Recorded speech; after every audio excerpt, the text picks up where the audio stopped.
বন্ধুরা, আজকে আমি যাচ্ছি 350 বছর পুরনো একটি গাছ এবং একটি 350 বছর পুরনো মন্দির দেখতে। আর তার থেকেও বড় কথা, কৃষ্ণনগরের রাজা কৃষ্ণচন্দ্র এই মন্দিরটাকে স্থাপিত করেছিল। তো ভিডিওটা আর বেশি বড় না করে চলো তোমাদের মেন উদ্দেশ্যের দিকে নিয়ে যাওয়া যাক। এটা হচ্ছে সেই জায়গা, যেই জায়গাটার আমি কথা বলছিলাম, আড়ংঘাটা যুগলবাড়ি। যুগলবাড়িতে ঢুকতেই দেখতে পাই যে যুগলবাড়িতে গান হচ্ছে।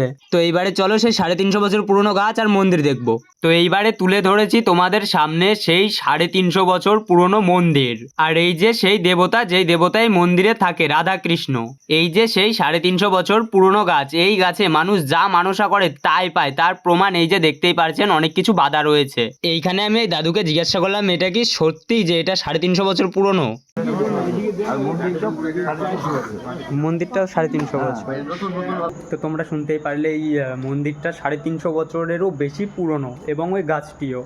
তো বন্ধুরা, আমার ভিডিওটা এইখানেই শেষ করছি। আবার দেখা হবে নতুন কোনো ভিডিওর সাথে।